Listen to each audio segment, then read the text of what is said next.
actual right-hand side, we do have those graphics reversed. You see Allison Warfield, Dylan Hand, Kevin Jones. Over on the left-hand side is Liz Lynn, Ryan Overturf, and Jacob Hagen. We'll get that fixed in just a moment.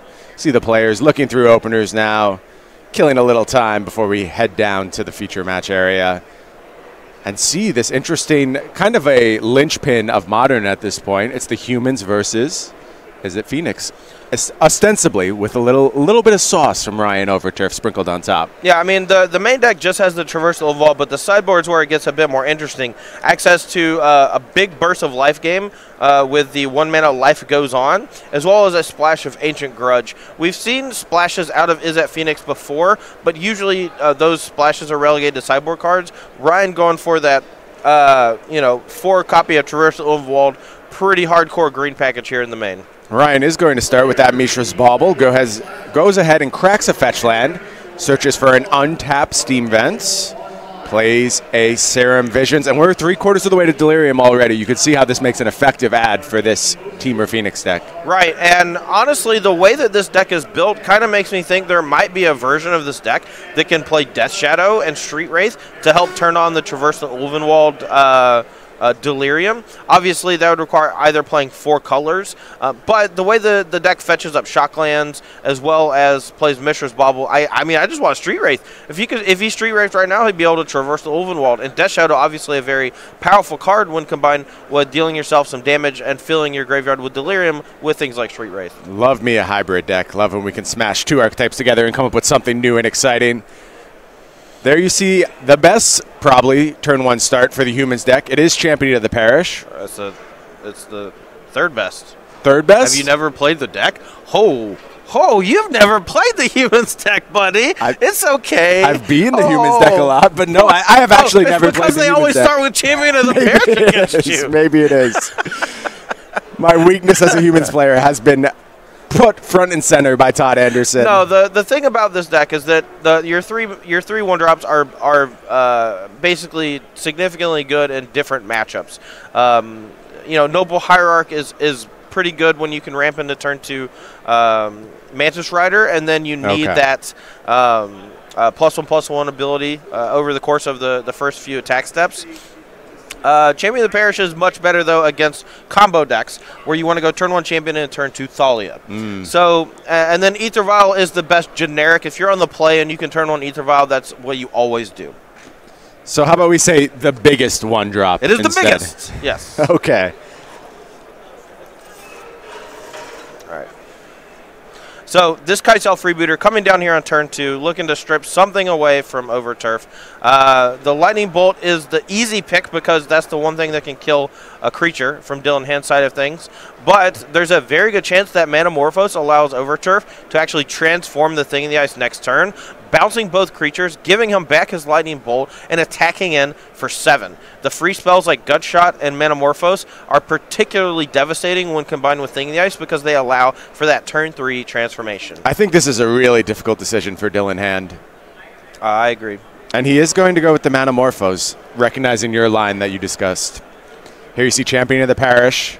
One of the biggest creatures rumbling in, getting blocked very effectively by Thing in the Ice. It's the best 1-drop.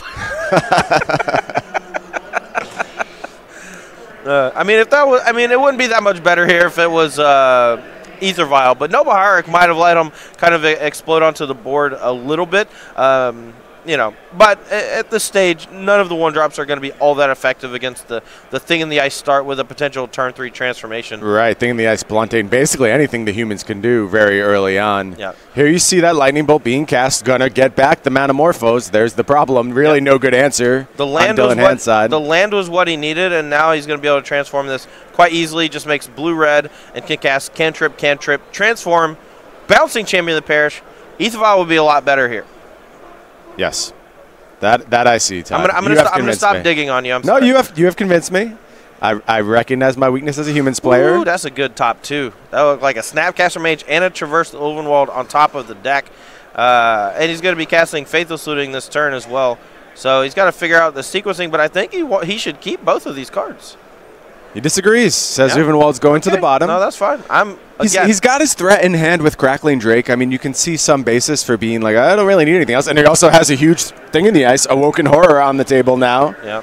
So there's threats. Not lacking for threats right now for Ryan Overturf. He did keep the Snapcaster Mage. That's going to allow him to Snapcaster plus Lightning Bolt to clear off a threat next turn.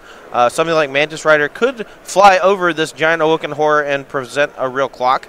Notably, though, Ryan actually does keep a land in hand to cast that Crackling Drake next turn. Right. Yeah, I think Ryan's mostly ready to go no matter what happens on Dylan's side. There you see 2 more copies of the best one drop. Champion of the Parish. Being super effective here. So good. In fairness, none of these 1-drops matter, right? Like, really nothing could have done anything. Maybe Noble Hierarchy. Ether Vial would be ticking up to 3 this turn. Right, but all the creatures played to this point would be bounced. There's ample resources on Ryan's side. There's threats. That's true. I just think this was going to be a difficult game for Dylan. Oh, I agree completely. Ryan showing the viability of this build right off the bat. Yeah, but not hitting that 3rd mana, the Noble Hierarch could have allowed for something like Reflector Mage to bounce the thing in the ice a turn ago. Right. Ether Vial could allow him to catch up here. If he doesn't draw a 3rd mana source next turn, he's going to be in a world of hurt. And right now, it's not looking good for Dylan Hand. He packs it in. Man knows when he's beat. Back him up. Let's go to that sideboard. Tough start for Dylan Hand there, but Ryan Overturf certainly prepared for the matchup. Tough start, but life goes on. Life does go on. That's true. And so fittingly, the first card in Ryan Overturf's sideboard is, in fact, Life Goes On. It's joined by Rending Volley, Surgical Extraction, 2 Spell Pierce, 2 Ancient Grudge, 1 Lightning Axe, 1 Blood Moon, 1 Dispel, 1 Fairy Macabre, and 1 Magus of the Moon. Todd, what do you like here from Ryan's deck? So Running Volley can actually kill a vast majority of these human creatures. I definitely expect that to come in. As we go down, another Lightning Axe, just another generic removal spell, seems okay. Blood Moon can actually really screw with the human's development if they don't have access to an Ether Vial and you use your removal to take care of things like Noble Hierarch. And that's about it. The Magus of the Moon can come in as well. I'm not a huge fan of the life gain effect because if you can't contain the creatures, no amount of life gain is really going to save you because their creatures just get real big in a hurry. Totally agree, and you got to love the one-of sitting in Ryan's sideboard. Able to search those up, of course, with Traverse the Uvenwald, get access to Magus of the Moon when it may be necessary. Same with Fairy Macabre controlling graveyards. Let's move over to Dylan Hand's side. We are looking at 3 Auroch Champion, 2 Knight of Autumn, 2 Damping Sphere, 2 Sin Collector, 2 Dismember, 1 Hostage Taker, 1 Campbell, Console of Allocation, 1 Whirler Rogue, and finally 1 Deputy of Detention. Todd, what you like here? Remember yesterday when I called you out on that poo-pooed on Deputy of Detention? Oh, yes. The classic Vidalcan Tribal. Right. Okay, so on his side of things, so here's a trap a lot of people fall into. Auroch Champion is a 2-mana 1/1 creature. Protection from black and red. Whenever a creature enters the battlefield, you gain a life, right? All of the removal spells in Ryan's deck are going to be red. So Auroch Champion is effectively a 2-mana 1/1 that never dies and can gain some life. Okay. Right? I think a lot of people would sideboard that in this matchup. But for my side of things, I don't care about a creature that doesn't die. Right. I want my creatures to hit hard because then all the removal spells just get pointed at your Meddling Mages or your Mantis Riders. And sure, you're still left with this 1/1, but it's just a 1/1. Yeah, I think Auroch Champion is at its best when it's able to basically shut down the ground attack of an opposing Right, and with Thing of the Ice being the primary ground pounder, that doesn't really effectively do a whole lot. I do expect Damping Sphere to come in just to slow down the Phoenix deck a bit. If you're keeping the Thing of the Ice from transforming by casting a Damping Sphere or keeping the Arclight Phoenixes from coming back, that's usually good enough. And at 2 mana, it's pretty easy to cast. 2 copies of Sin Collector, I think, come in as well. Being able to strip one of those instant sorceries permanently is definitely good. Dismember, solid against Thing in the Ice. Hostage Taker, Campbell, Console of Allocation, both pretty solid here. Hostage Taker just being another answer to Thing in the Ice, and if you can snipe it and cast it, you're left with an 0/4 blocker that doesn't get bounced by a future Awoken Horror. and can chump block. Right. And then Whirler Rogue and Deputy Detention, I think a lot of these sideboards can come in, or sideboard cards can come in here. I would expect roughly 10-ish cards to come in from Dylan's side of things, and he's going to be looking to side out things like Kitesail Freebooter because they don't really deal with anything, and they usually get swept up in the like thing in the ice bounce and things like that, and they don't really hit very hard. Well, if you're into Ryan Overturf's Temur Phoenix deck and you want to explore for some other spicy one-ofs to add to the list, why not check out the SCG sale? Obviously, some of the best singles in all of Magic available there. Hundreds of new singles every single week. It refreshes every Monday. As we mentioned before, you can get Skullbriar and Aloran this week. That's exactly what I need to fulfill my Legacy collection. A little bit of Aloran action. We can do that cycling, bouncing nonsense. I love Aloran. Don't get me wrong. That's a cool deck. If you want to check out the sale, make sure you head over to go.starcitygames.com/sale. Hey, and if you don't find anything today, just check again tomorrow. And it, has a whole host of new things you can get on the cheap. Right. Tic-Tone Sundays may be the best day of the week, but SCG Sale Mondays right up there.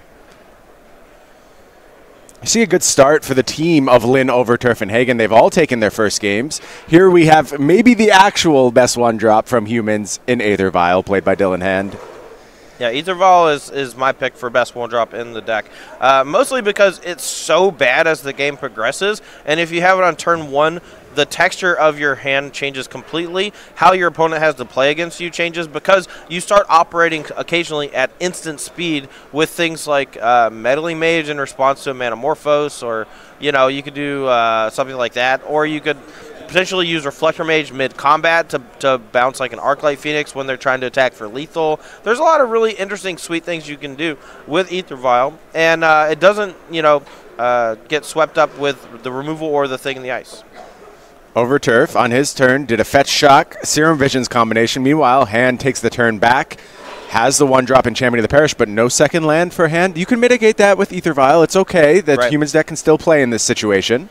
Not ideal, though. Yeah, but if Overturf had brought in something like Ancient Grudge or has some way to deal with that Aether Vial right now, it's possible that Dylan's hand just falls apart. If it's so reliant on Aether Vial here, I think this could be devastating. There you see Thing in the Ice entering the battlefield. Going to tap that Aether Vial, add a Noble Hierarch to Dylan's side of the battlefield. And there is a Gut Shot in response from Overturf, killing the Champion of the Parish. Man, is Gut Shot good in this matchup. In Modern in general, I love Gut Shot. Yeah, same. Interesting, he actually went for the Champion of the Parish here instead of the Noble Hierarch. Taking away the Noble Hierarch means that Dylan couldn't apply two drops to the battlefield this turn, and with that Champion of the Parish might get gummed up with the Thing in the Ice over the next few turns. Very good point. Here you see Dylan deploying Thalia, Guardian of Thraben. He did find the second land in the form of Horizon Canopy, going to be excited about that, and have another 2-drop in the form of Kitesail Freebooter. Kept them in the post-board games. Yeah, it's not a bad card by any stretch of the imagination. Kitesail Freebooter just slows the opponent down a little, and sometimes that's all you need. Kitesail Freebooter is definitely a card you want against combo-based matchups that don't have a lot of removal, because you can strip them of their combo pieces and not really fear your creature ever dying. But in matchups where your opponent has a bunch of lightning bolts or lightning axes or gut shots or whatever, like, you can't really rely on your creatures too much for that disruption, and they're more just speed bumps along the way as you cobble together lethal attack force. Right, it feels like a little timeout for the the Temur Phoenix in this case player. They just have to now point a spell over at the Kitesail Freebooter, and they'll reclaim their other removal spell at some point. Yeah, so the Thalia is actually quite annoying here. Alongside that Kitesail Freebooter, Ryan actually has to decide, well, should I go for the Thalia because it slows my hand down, or should I go for the Freebooter because I get that Lightning Axe back? So it's going to be interesting to see what he chooses to do here.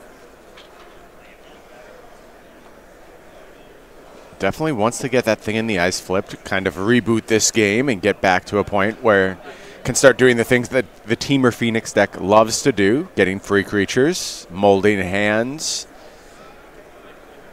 It's tough under Thalia, though. Thalia really slows down the pace of this Temur Phoenix deck.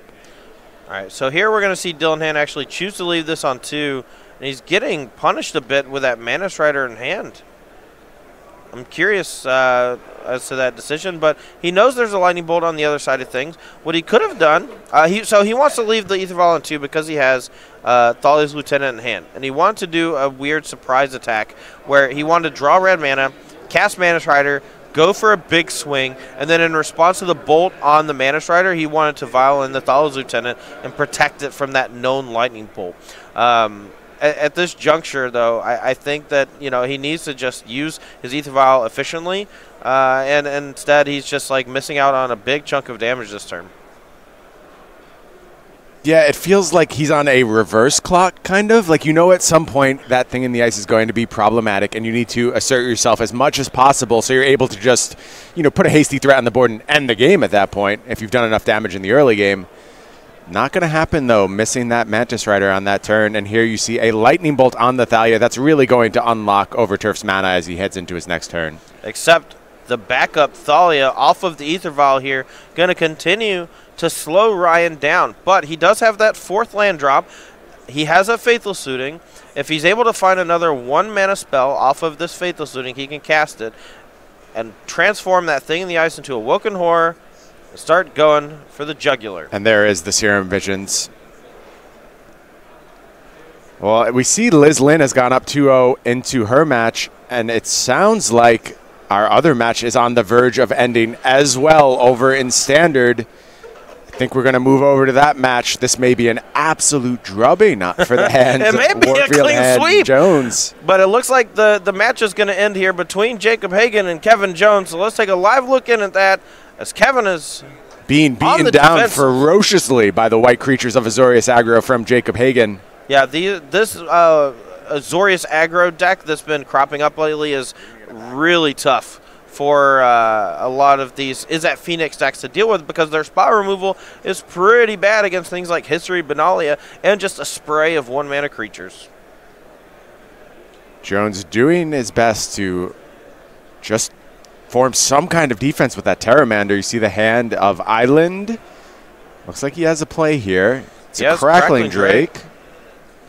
With only 10 life to work with, though, and facing off Benalish Marshal and a host of creatures, the Crackling Drake might not be good enough. Yeah, Jones is only at 10. Those life totals are correct right now. Jones going to deploy the Drake. Takes a draw. I think the draw was Island. Passes back to the opponent. The choice there was between Crackling Drake and Lava Coil. Kevin noting that he needs to apply some amount of defense to the board, as killing a creature just leaves him with a 1/1 versus a host of other threats. But a Conclave Tribunal off the top of the deck for Jacob Hagen looks like it's going to seal the deal in this game and this match in favor of Lynn, Ryan Overturf, and Jacob Hagen. Really outstanding performance from the team of Liz, Overturf, and Hagen. Able to take this match clean 2-0s on